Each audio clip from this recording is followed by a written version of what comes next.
Abbassare le tariffe dell'RC Auto, garantire ai consumatori il diritto di scegliere le carrozzerie di fiducia per la riparazione dei danni, tutelare le qualità delle riparazioni e la sicurezza della circolazione stradale sono i punti cardine della proposta di legge dei carrozzieri di Confartigianato a tutela del consumatore della categoria, che chiedono il sostegno dei parlamentari del Friuli Venezia Giulia.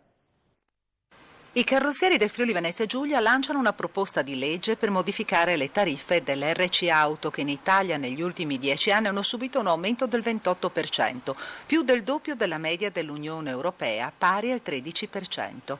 Per anni, spiega Ruggero Scagnetti, referente regionale dei carrozzieri di Confartigianato Imprese, la causa degli aumenti era sempre attribuita ai costi della riparazione delle auto, ma abbiamo constatato che la spesa incide solo del 10%.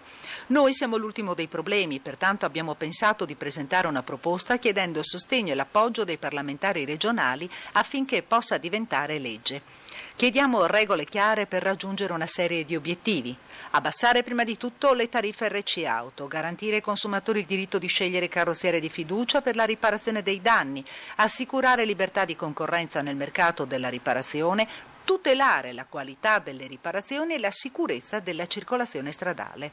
La proposta di legge è composta da 5 articoli che puntano a riequilibrare il rapporto tra consumatori, assicurazioni e carrozzieri. Un rapporto, spiega Scagnetti, che oggi è fortemente sbilanciato a vantaggio delle compagnie d'assicurazione.